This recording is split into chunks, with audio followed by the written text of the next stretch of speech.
The story of Jonestown is one of the most devastating and disturbing events in modern history. It is the tale of a charismatic leader who built a movement based on promises of equality, but whose paranoia, manipulation, and unchecked power led to the deaths of over 900 people. On November 18th, 1978, in a remote settlement in the jungles of Guyana, over 900 men, women, and children died in what would become known as the largest mass suicide in modern history. But Jonestown was more than just one tragic day. It was the culmination of years of manipulation, fear, and psychological control. Today, we'll explore the rise of Jim Jones, the origins of the People's Temple, the events leading up to the final hours in Jonestown, and the lasting impact of this tragedy. This is the story of Jonestown. Our story begins with Jim Jones, a man whose vision of social justice and equality led to one of the most tragic events in history. Jim Jones was born in 1931 in rural Indiana. From an early age, he was fascinated by religion and social activism. As a young man, he became a preacher, blending Christian teachings with socialist ideology. He spoke passionately about racial integration and economic justice, attracting a devoted following. In the 1950s, Jones founded the People's Temple, a church that promised inclusivity, racial harmony, and a utopian vision of society. Unlike many churches at the time, the People's Temple welcomed people of all races and backgrounds, offering social services, food programs, and medical assistance to its members. But beneath the surface, there were signs of something darker. Jones demanded absolute loyalty from his followers, isolating them from outsiders and using fear and intimidation to maintain control. He claimed to be a prophet, able to heal the sick and foresee the future. And as his following grew, so did his need for control. In the 1960s, Jim Jones moved the People's Temple to California, where his influence grew. His church established branches in San Francisco and Los Angeles, attracting thousands of followers. Jones gained political connections, forging relationships with government officials and activists who admired his commitment to civil rights. But behind closed doors, the People's Temple operated like a cult. Members were forced to sign over their property and earnings to the church, undergo humiliating public punishments, and cut off ties with their families. Those who questioned Jones faced severe consequences, including beatings and psychological abuse. Jones became increasingly paranoid, convinced that the government was plotting against him. He began conducting white night drills, practice sessions where followers rehearsed their own deaths by drinking what they were told was poison. These rehearsals were meant to test loyalty, preparing members for the ultimate sacrifice. As media reports began exposing allegations of abuse within the People's Temple, Jones sought an escape. His solution was to move his followers to a remote jungle settlement in Guyana, South America. He called it Jonestown, a socialist paradise where his people could live free from government interference. But instead of a utopia, they were walking into a nightmare.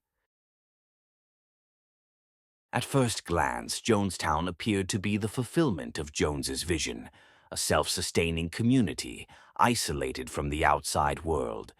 But the reality was much darker. Upon arrival, members found themselves living in harsh conditions.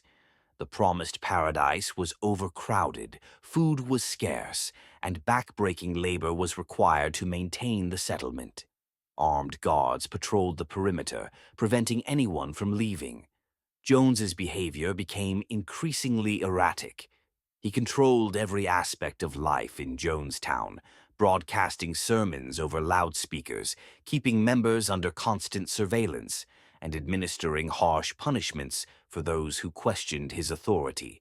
He also became addicted to drugs, further fueling his paranoia. As more members realized they were trapped, some began plotting their escape. But leaving was nearly impossible. Jones had confiscated passports, cut off communication with the outside world, and convinced his followers that enemies lurked everywhere, waiting to destroy them. The turning point came in November 1978, when U.S. Congressman Leo Ryan decided to investigate Jonestown after hearing reports of abuse from concerned relatives of People's Temple members. Ryan arrived in Jonestown on November 17, 1978, accompanied by journalists and government officials. Initially, Jones tried to present an image of harmony and happiness, staging a welcome ceremony where members sang and spoke of their loyalty. But behind the scenes, fear was mounting. During Ryan's visit, some members secretly slipped notes to the congressman, pleading for help. Realizing that people wanted to leave, Ryan prepared to take them back to the U.S. But as he and his delegation reached the airstrip, they were ambushed by armed guards sent by Jones. Congressman Ryan, 3 journalists, and a defector were gunned down. Others were wounded but managed to escape. The attack set the stage for what would become one of the most horrifying mass deaths in history. With the murder of Congressman Ryan, Jim Jones knew the end was near. Convinced that the U.S. government would retaliate, he called for one final white night. Jones gathered his followers at the pavilion and delivered a chilling speech. He told them that their time had come, that they must die with dignity rather than allow their enemies to take them. Parents were instructed to give their children a deadly drink laced with cyanide, sedatives, and fruit punch. One by one, members lined up to drink the poison. Mothers administered the mixture to their babies, weeping as they obeyed Jones's final command. Those who resisted were forced to comply.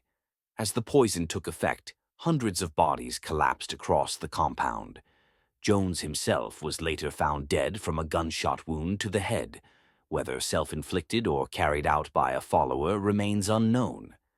By the end of that day, 918 people were dead. Among them were 304 children, innocent lives taken by blind obedience and fear. The images of Jonestown, hundreds of bodies lying in rows, shocked the world. The Jonestown tragedy became a symbol of the dangers of cult mentality and absolute devotion to a single leader. The world struggled to comprehend how so many people, many of them well-educated and idealistic, could be led to their deaths. Survivors, including those who had managed to escape that day, spoke out about the manipulation and psychological control that kept members loyal to Jones. Families of the victims were left grappling with grief and unanswered questions. The phrase, "drinking the Kool-Aid," entered popular culture, a grim reference to the blind obedience that led to mass death. But it's important to remember that these were not just mindless followers. They were people searching for hope, community, and a better life, only to be led to destruction.